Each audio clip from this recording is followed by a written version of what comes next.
प्रिय विद्यार्थियों, आइए पढ़ते हैं उत्तर प्रदेश माध्यमिक शिक्षा परिषद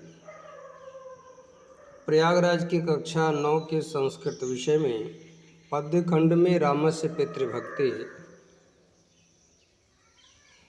इस शीर्षक पाठ के आज के पद्य को और आज इस पाठ की समाप्ति संभव है।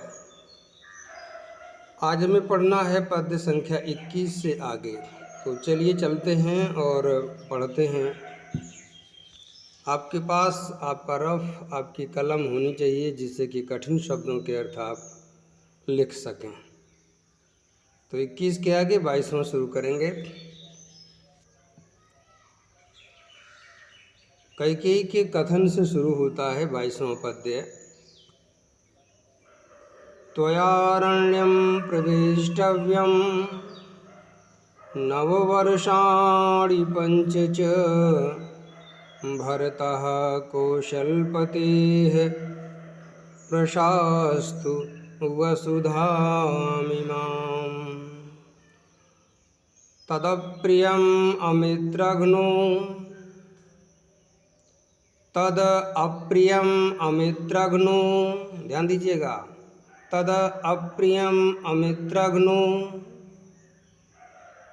तदप्रियम् अमित्रघ्नो वचनं मरणोपमं श्रुत्वा न विव्यथे राम कैकेयीं चेदमब्रवीत्। एवम् अस्तु गमिष्यामि वनं वस्तुमहं त्युतः जटाचीरधरो राज्ञः प्रतिज्ञाम् अनुपालयन्। अहं हि सीतां राज्यं च प्राणानिष्टान् धनानि च हृष्टो भ्रात्रे स्वयं दद्याम् भरताय प्रचोदितः। न हेतो धर्मचरणं किंचिद् अस्ति महत्तरं यथा पितरि शुश्रूषा तस्य वा वचन क्रिया। इस 26वें में दो बातें खास हैं जिसकी चर्चा हम अनुवाद के समय करेंगे। आप इस पर अपना ध्यान बनाए रखिएगा। 26वां पद्य, इसकी कुछ खास स्थिति है। चलिए शब्दार्थ की तरफ। त्वया तुमको, देखिए कैकेयी कह रही है राम से, त्वया तुमको अरण्यम जंगल में यानी कि वनवास के लिए प्रवेष्टव्यम चले जाना चाहिए। कितने दिनों के लिए? नववर्षाणि, 9 वर्ष, धन पंच च, और 5 वर्ष के लिए। 9 और 5 वर्ष के लिए यानी कुल 14 वर्ष के लिए आपको वन चले जाना चाहिए। भरतः, भरत, कौशलपते, कौशलपति की यानी कि महाराज दशरथ की, प्रशास्तु शासन करें अर्थात राज्य करेंगे, वसुधाम धरती पर, इमाम इस, महाराज कौशल की इस धरती पर भरत राज्य करें। देखिएगा, बात समझ में आनी चाहिए। विच्छेद नोट करें। त्वया तुमको धन अरण्यम, यहाँ पे दीर्घ स्वर संधि हुई है, सूत्र लगेगा अकः सवर्णे दीर्घ। प्रविष्टव्य में तव्यत प्रत्यय है जो हाई स्कूल में आपसे पूछा जाएगा, अभी इसकी कोई आवश्यकता नहीं है। वसुधाम धन इमाम, कोई विशेष संधि नहीं है, केवल शब्दों को जोड़ा गया है। अब अनुवाद समझिएगा। प्रस्तुत पद्यांश में राम से अपने वरदान के विषय में बताते हुए कैकेयी कह रही है, तुम्हें 14 वर्षों के लिए जंगल में चले जाना चाहिए और महाराज कौशल की इस धरती पर भारत शासन करे। बात समझ में आनी चाहिए। आपको अनुवाद बताया जा रहा है, इसकी व्याख्या थोड़ी कहानी की जैसा बना के आप लिखिएगा। परीक्षा में जो है व्याख्या ही पूछी जाती है, अनुवाद नहीं पूछा जाता। तो व्याख्या लिखना आसान है क्योंकि आप कहानी बना के लिखते हैं, और अनुवाद थोड़ा कठिन होता है क्योंकि एकदम व्याकरण के अनुसार चलता है। चलिए 23वें को समझिएगा। तद उस, ये कठोर वचन का विशेषण है, वचनम का विशेषण है। तद उस अप्रियम, प्रिय ना लगने वाले, अच्छा ना लगने वाले, अर्थात दुखदाई, अमित्रघ्न, शत्रुओं को पराजित करने वाले, ये राम का विशेषण है। वचनम, वचन को, अच्छा ये वचन कितना घातक है, कितना ये दुखदाई है, आगे का जो शब्द है वो बता देगा आपको। वचनम, वचन को, मरण उपमम, मरने के जैसा, मृत्यु के समान, ये वचन डायरेक्ट मृत्यु है। श्रुत्वा, सुन करके, न विव्यथे, नहीं दुखी हुई, ध्यान दीजिएगा, दुखी नहीं हुई, क्योंकि जो कुछ विशेष स्वभाव के होते हैं बहुत ज़्यादा धैर्य नहीं खोते। यही राम से बच्चों को भी सीखना है, आपको भी सीखना है। बड़ी से बड़ी विपत्ति भी आए तो आप बहुत ज़्यादा निराश ना हो, कि इस बात को यहीं पर लाके छोड़ दिया करें कि जो मेरे वश में नहीं है वो ईश्वर देख लेगा। समझिएगा, आपका दुख कम हो जाएगा। आगे बढ़ते हैं। राम राम कैकेयीम, कैकेयी से च और इदम, इस प्रकार अब्रवीत बोले। चलिए अब इसका हम विच्छेद समझते हैं। तत् धन अप्रियम, जस तो संधि की गई, कक्षा 9 के कोर्स में है, व्यंजन संधि के अंतर्गत आती है, सूत्र लगेगा झलाम जशो अंते, पढ़ाया जाएगा, व्याकरण आपको मिलेगा, परेशान ना हो, अभी तो रजिस्ट्रेशन ही चल रहा है। अप्रियम धन अमित्रघ्न, यहाँ कोई संधि नहीं है, और अमित्रघ्न शब्द जो है वह बहुव्रीहि समास का है, जो राम के बारे में उनकी विशेषता बता रहा है। और तद और अप्रियम, ये दोनों वचनम के विशेषण हैं। और वचन में क्या खासियत है? पहला खासियत तो यह है कि वह प्रिय है, सुनने में बड़ा ही दुखद है, और दूसरी उसकी विशेषता क्या बताई गई है? मरण उपमम, मौत के समान, मृत्यु के समान है वो वचन, मानो मौत गिर पड़ी हो ऊपर। तो आगे बढ़िए। श्रुत्वा, सुन करके, आगे बढ़ेंगे। च धन इदम, विच्छेद चल रहा है, चा धन इदम, आधन ई बराबर ये बराबर गुण संधि, आद गुणा सूत्र लगेगा, स्वर संधि में आती है। इदम धन अब्रवीत, कोई संधि नहीं है, शब्द को केवल जोड़ा गया है। अब आइए इसका अर्थ समझते हैं।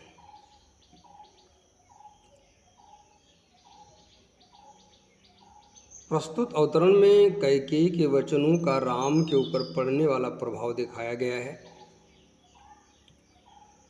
शत्रुओं को पराजित करने वाले, अर्थात शत्रुओं को एक पल में समाप्त कर देने वाले श्री राम उस मृत्यु के समान अत्यंत अप्रिय वचन को सुन करके दुखी नहीं हुए, और कैकेयी से इस प्रकार बोले, एवं अस्तु, ऐसा ही होगा, गमिष्यामि, जाऊंगा, वनम, वन में, वस्तुम, निवास करने के लिए, अहम, मैं, तू, और इतः, यहाँ से। इस पर ध्यान दीजिएगा, अभी जब हम विच्छेद करेंगे चर्चा हो जाएगी। जटा चीर धरा, जटा और वल्कल धारण करके, चीर माने गेरुआ वस्त्र होता है, जटा चीर धरा, जटा और वल्कल वस्त्र धारण करके, राज्ञा, राजा की, प्रतिज्ञा का अनुपालन, पालन करते हुए, शब्दार्थ नोट करेंगे, वो विच्छेद की चर्चा कर लेते। एवं धन अस्तु, कोई संधि नहीं, केवल शब्द जोड़े गए। अगर संधि का ज़बरदस्ती नाम निकाला जाए, जैसे आजकल परीक्षाओं में होता है, जो नियम कानून से बाहर है वो भी पूछ लेते हैं अपने मन से बना के, तो यहाँ पे पररूप संधि हो सकती है। वस्तुम धन अहम, यहाँ भी कोई विशेष संधि नहीं है। तू माने और, तू धन इतः, यड़ संधि है, खूब ध्यान से समझिएगा। तू माने इतः नहीं, तू और इतः को जोड़ा गया है, यड़ संधि होगी, तू और ई मिल करके वाह बन जाएंगे। नोट कीजिएगा, ये कोई अणज सूत्र काम करेगा। जटा चीर धरा, जटा और चीर को धारण करने वाले, गेरुआ वस्त्र को यहाँ चीर कहा गया, वल्कल वस्त्र। प्रतिज्ञान धन अनुपालयन। अब आगे बढ़िएगा, इसका अनुवाद समझते हैं। प्रस्तुत अवतरण में राम कैकेयी के वचनों को सुन करके पिता की आज्ञा को ही महत्व दे रहे हैं। वह कहते हैं, ऐसा ही हो, मैं यहाँ से वन में रहने के लिए चला जाऊँगा। दूसरी लाइन भी जोड़नी होगी, अनुवाद दोबारा देखिएगा।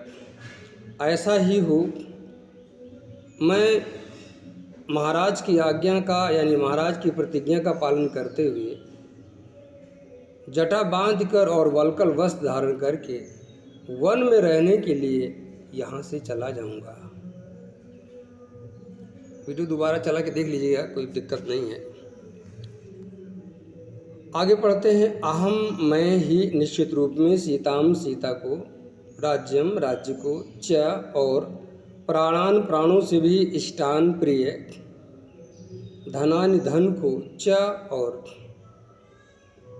हृष्टा प्रसन्न भ्रातृ भाई को स्वयं स्वयं दद्याम दे दूंगा। कौन सा भाई है? भरताय, भरत के लिए।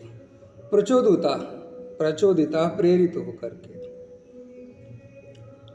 आप लोगों की प्रेरणा से यदि आप लोग चाह रहे हैं तो भाई के लिए मैं ये सब दे सकता हूँ, जिसमें सीता भी शामिल है। जबकि ऐसा है नहीं, लेकिन वो उनकी अपनी भावना है। वो समय ऐसा नहीं था जैसा कि आजकल है। आजकल तो रिश्तों में कोई दम नहीं रह गया है।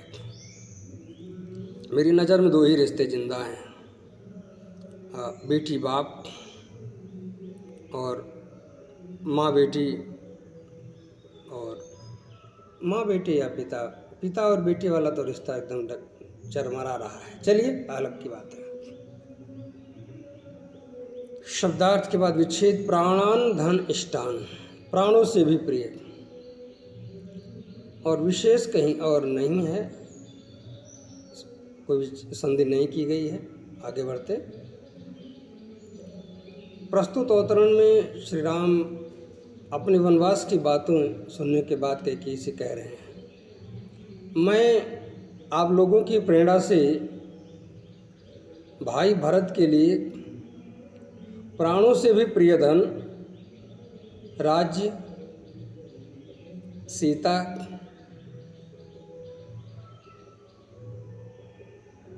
इन सब को भाई भरत के लिए दे दूंगा। एक बार फिर सुनिएगा। मैं आप लोगों से प्रेरित होकर के निश्चित रूप में प्राणों से भी प्रिय जो कुछ भी है वो सब धन इस राज्य को और सीता को, भाई भरत को प्रसन्नता पूर्वक दे दूंगा, अर्थात मुझे कोई तकलीफ नहीं होगी। अब आगे बढ़ते हैं। ना नहीं ही निश्चित रूप में, अतः इससे बढ़कर, ही धन अतः को जोड़ा गया है। जब अभी हम संधि करेंगे समझ लेंगे। धर्माचरणम होना चाहिए, यहाँ धर्मचरणम लिखा हुआ है तो मुझे लगता है धर्माचरणम होना चाहिए। इसको मैं मिसप्रिंट मानता हूँ, क्योंकि कोई ऐसी संधि नहीं है जो इसके आ के स्वर को हटा दे, और वो होना भी चाहिए। मिसप्रिंट है, मान लीजिएगा धर्माचरणम ही मूल शब्द है। धर्म का कार्य, किंचित कुछ भी, धर्म माने धर्म का, आचरण माने कार्य, किंचित कुछ भी अस्ति है, महत्तरम बढ़कर, इससे बढ़कर कोई दूसरा धर्म कार्य नहीं है, ऐसी बात कही जाएगी। वो कौन सा कार्य है जो इतना महत्वपूर्ण है? यथा जितना की, यथा माने होता है जैसे, लेकिन अर्थ क्या ले रहे हैं? जितना की, पिता की शुश्रूषा सेवा, खूब बढ़िया से ध्यान दीजिएगा। शुश्रूषा पीसीएस आईएएस तक की परीक्षाओं में शुद्ध और अशुद्ध शब्दों में प्रश्न पूछा जाता है। शुश्रूषा कैसे लिखा जाएगा? बड़े सौभाग्यशाली हैं आपके यहाँ ये मिल रहा है, इसको आप नोट कर लीजिएगा। कंपटीशन में 80% यह स्थान रखता है। कोई एग्जाम बचता नहीं जहाँ हिंदी में पूछ न लिया जाए। शुश्रूषा कैसे लिखा जाएगा? तस्य उनकी वाह और वचन क्रिया आज्ञा पालन, उनके वचनों को मानना और उनकी सेवा संसार में इससे बढ़कर कोई दूसरा धार्मिक कार्य नहीं है। विच्छेद समझिएगा। ही धन अतः बनेगा ह्यतः। ई धन अ बराबर या ई को यण रची यण संधि बनते हैं। धर्म धन आचरणम धर्माचरणम, ये मिसप्रिंट है, सही करना होगा। किंचित धन अस्ति, किंचित धन अस्ति, जस्तु संधि है, झलाम जशवंती। महत धनतरम, महत्तरम, चर तो संधि है।